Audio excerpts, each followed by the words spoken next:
This is a course about justice, and we begin with a story. Suppose you're the driver of a trolley car, and your trolley car is hurtling down the track at 60 miles an hour. And at the end of the track, you notice 5 workers working on the track. You try to stop, but you can't. Your brakes don't work. You feel desperate because you know that if you crash into these 5 workers, they will all die. Let's assume you know that for sure. And so you feel helpless until you notice that there is, off to the right, a side track.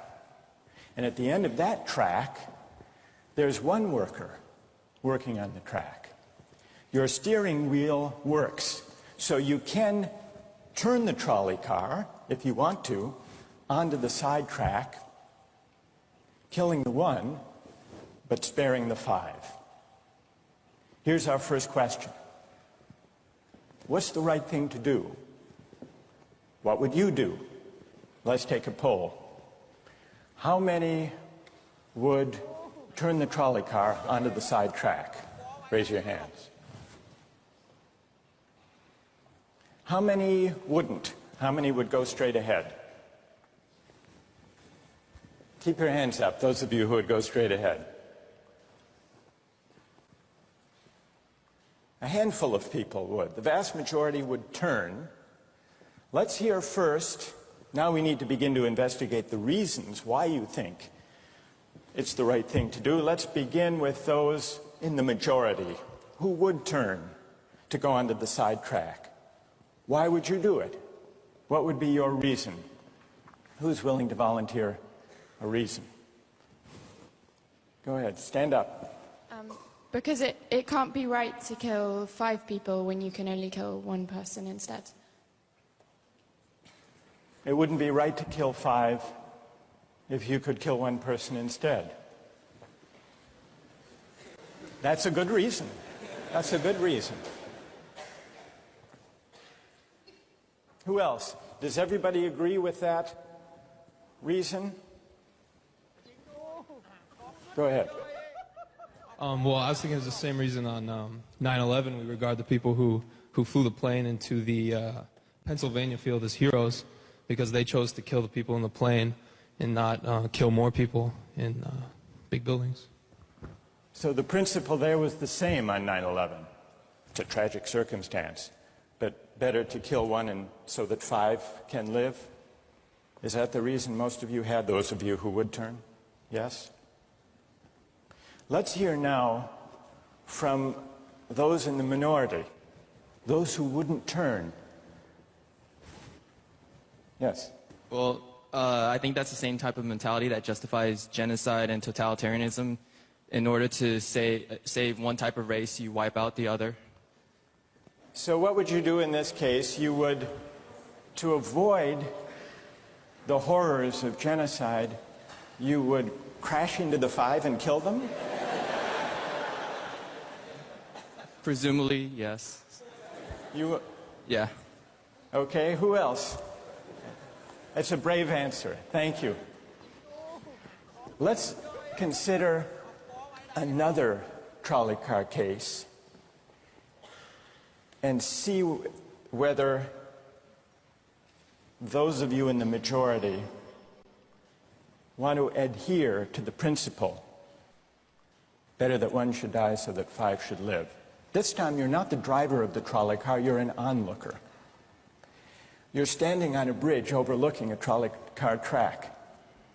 And down the track comes a trolley car. At the end of the track are 5 workers. The brakes don't work. The trolley car is about to careen into the 5 and kill them. And now, you're not the driver. You really feel helpless until you notice, standing next to you,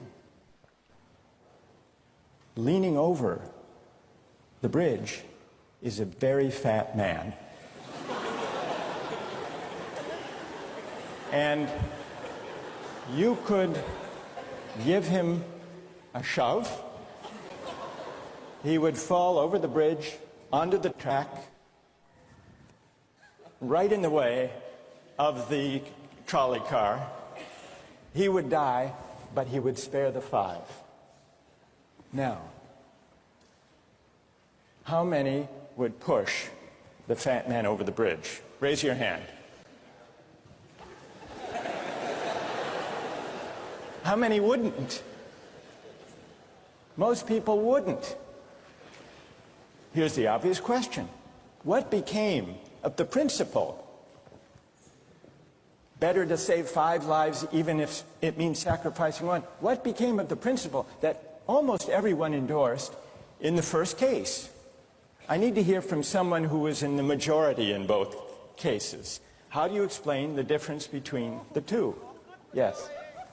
The second one, I guess, involves an active choice of pushing the person down, which I guess that person himself would otherwise not have been involved in this situation at all. And so to choose on his behalf, I guess, to involve him in something that he otherwise would have escaped is, I guess, more than what you have in the first case, where the 3 parties, the driver and the 2 sets of workers, are already, I guess, in the situation.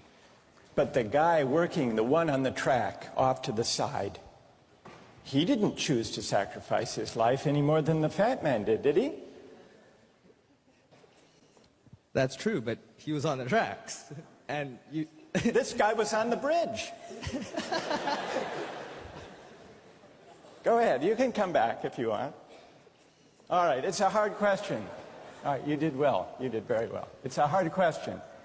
Who else can find a way of reconciling the reaction of the majority in these 2 cases? Yes.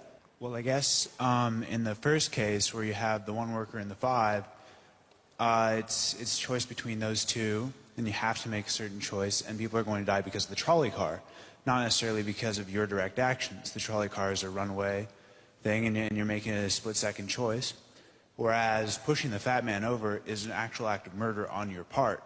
You have control over that, whereas you may not have control over the trolley car. So I think it's a slightly different situation. All right, who has a reply? No, that's good. Who has a way? Who wants to reply? Is that a way out of this?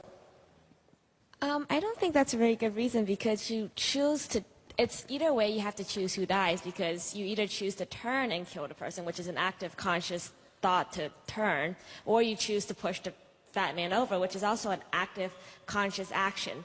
So either way you're making a choice. Do you want to reply?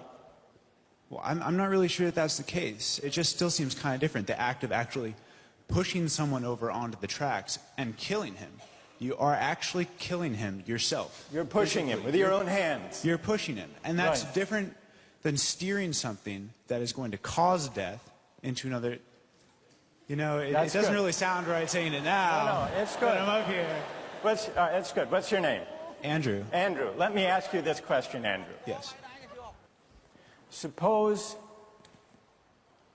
standing on the bridge next to the fat man, I didn't have to push him. Suppose he were standing over a trap door that I could open by turning a steering wheel like that.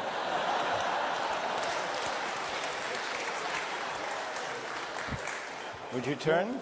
For some reason, that still just seems more wrong. Right? I mean, maybe if you accidentally leaned into the steering wheel or something like that. But or say that the car is hurtling towards a switch that will drop the trap. Then I could agree with that. Fair enough. It still seems wrong in a way that it doesn't seem wrong in the first case to turn, you say. And in another way, I mean, in the first situation, you're involved directly with the situation. In the second one, you're an onlooker as well. All right. So you have the choice of becoming involved or not by pushing the fat man. Let's forget for the moment about this case. That's good. Let's imagine a different case. This time you're a doctor in an emergency room, and 6 patients come to you. They've been in a terrible trolley car wreck. 5 of them sustained moderate injuries. 1 is severely injured. You could spend all day caring for the 1 severely injured victim. But in that time, the 5 would die. Or you could look after the 5, restore them to health, but during that time, the one severely injured person would die. How many would save the 5? Now is the doctor. How many would save the 1? Very few people. Just a handful of people. Same reason, I assume. 1 life versus 5? Now consider another doctor case. This time you're a transplant surgeon, and you have 5 patients, each in desperate need of an organ transplant in order to survive. One needs a heart, one a lung, one a kidney, one a liver, and the 5th, a pancreas. And you have no organ donors. You are about to see them die. And then it occurs to you that in the next room, there's a healthy guy who came in for a checkup. And he's... You like that? And he's taking a nap. You could go in very quietly, yank out the 5 organs, that person would die. But you could save the 5. How many would do it? Anyone? How many? Put your hands up if you would do it.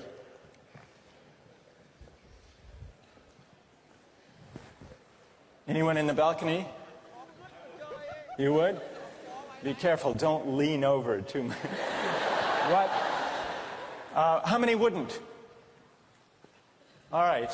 What do you say? Speak up in the balcony, you who would yank out the organs. Why? I'd actually like to explore a slightly alternate possibility of just taking the 1 of the 5 who needs an organ, who dies first, and using their 4 healthy organs to save the other 4. That's a pretty good idea. That's a great idea, except for the fact that you just wrecked the philosophical point.